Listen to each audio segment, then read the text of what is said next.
সবাইকে স্বাগতম জানাচ্ছি আমার আজকের পর্বে। আজকে আমি আপনাদের সবজি খিচুড়ি তৈরি করে দেখাবো। এই সবজি খিচুড়ি তৈরি করা খুবই সহজ। হাতের কাছে থাকা সবজি দিয়ে এই খিচুড়ি তৈরি করে নিতে পারবেন।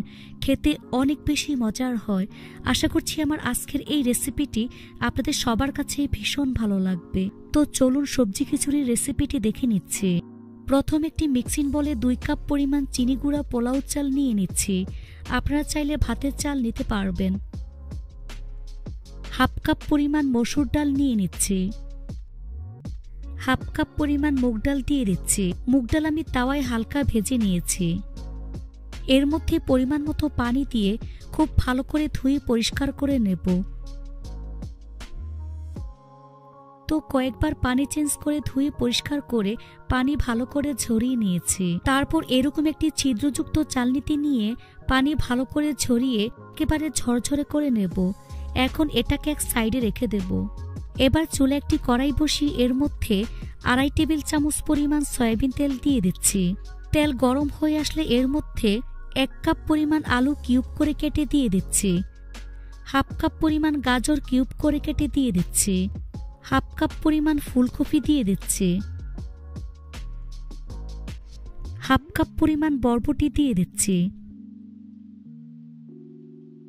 6 থেকে 7 কোয়া রসুন দিয়ে দিচ্ছি। এবার সবজিগুলোকে কিছুক্ষণ নেড়েচেড়ে ভেজে নিতে হবে। স্বাদ মতো লবণ দিয়ে দিচ্ছি। চুলার আঁচ মিডিয়াম টু হাই হিটের মাঝামাঝি রেখে এই সবজিগুলোকে 5 থেকে 6 মিনিটের মতো ভেজে নিতে হবে।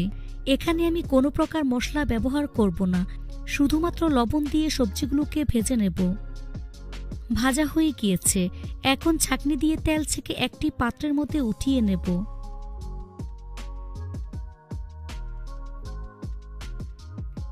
একই কড়াইয়ের মধ্যে দিয়ে দিচ্ছি 4টি লবঙ্গ, 4টি এলাচ, 3 টুকরো দারচিনি, 2টি তেজপাতা।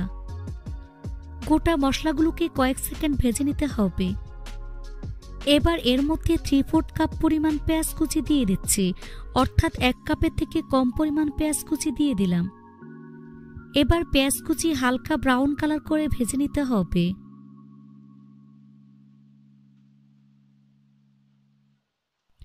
তারপর এর মধ্যে দিয়ে দিচ্ছি 1 টেবিল চামচ পরিমাণ আদা বাটা, 1 টেবিল চামচ পরিমাণ রসুন বাটা। এখন এই আদা রসুন বাটা কিছুক্ষণ কষিয়ে নিতে হবে, যাতে করে আদা রসুনের কাঁচা গন্ধ চলে যায়। তো মশলাগুলোকে খুব ভালো করে কষিয়ে নিয়েছি। এ পর্যায়ে চাল ডালের মিশ্রণ দিয়ে দিচ্ছি। এবার আমি চাল ডাল কিছুক্ষণ ভেজে নেব। এ পর্যায়ে চুলার আঁচ মিডিয়ামে রেখে এই চাল ডাল একটু সময় নিয়ে ভেজে নিতে হবে। চাল ডাল একটু সময় নিয়ে ভেজে নিলে এই খিচুড়ি একেবারে ঝরঝরে হবে, তাই চাল ডাল একটু সময় নিয়ে ভেজে নিতে হবে। এখানে ছোট্ট একটি টিপস হচ্ছে, এ পর্যায়ে লবণ দেওয়া যাবে না, তাহলে চাল ভেঙে যাবে, সেক্ষেত্রে খিচুড়ি ভালো হবে না। বেশ কিছুক্ষণ ভেজে নেওয়ার পর এর মধ্যে দিয়ে দিচ্ছি 1 টেবিল চামচ পরিমাণ জিরা বাটা, হাফ চা চামচ পরিমাণ হলুদের গুঁড়া, হাফ চা চামচ পরিমাণ মরিচের গুঁড়া, হাফ চা চামচ পরিমাণ ধনিয়ার গুঁড়া, স্বাদ মতো লবণ দিয়ে দিচ্ছি। এবার মশলাগুলোকে সবকিছুর সাথে খুব ভালো করে মিশিয়ে প্রায় 2 মিনিটের মতো ভেজে নেব। এখন এর মধ্যে 1 কাপ পরিমাণ বাঁধাকপি কুচি, হাফ কাপ পরিমাণ সিম এরকম করে কেটে দিয়ে দিচ্ছি। সবজিগুলোকে আমি প্রায় 5 মিনিটের মতো ভেজে নেব। তারপর এর মধ্যে আগে থেকে ভেজে রাখা সবজিগুলো দিয়ে দিচ্ছি। এই সবজিগুলোকে চালের সাথে প্রায় 1 থেকে 2 মিনিটের মতো ভেজে নিতে হবে। তারপর এর মধ্যে 6 কাপ পরিমাণ ফুটন্ত গরম পানি দিয়ে দিচ্ছি। 2 কাপ চাল 1 কাপ ডালের জন্য 6 কাপ পরিমাণ পানি নিয়েছি।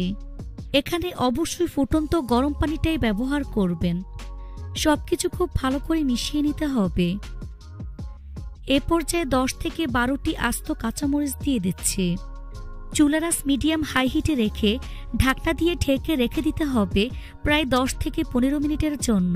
10 মিনিট পর ঢাকনা সরিয়ে সবকিছু মিশিয়ে নেব। দেখুন আমার পানি অনেকটা শুকিয়ে গিয়েছে। এ পর্যায়ে কড়াইয়ের নিচে তাওয়া দিয়ে দিচ্ছি। এখন চুলারা স্লোতে রেখে চালগুলোকে এভাবে একটু চেপে দেব। তারপর ঢাকনা দিয়ে ঢেকে রেখে দেব 5 মিনিটের জন্য। 5 মিনিট পর ঢাকনা সরিয়ে নেব। এ পর্যায়ে আলতোভাবে মিশিয়ে নিতে হবে, তা না হলে চালগুলো ভেঙে যাবে। 1 টেবিল চামচ পরিমাণ ঘি দিয়ে মিশিয়ে নিচ্ছি।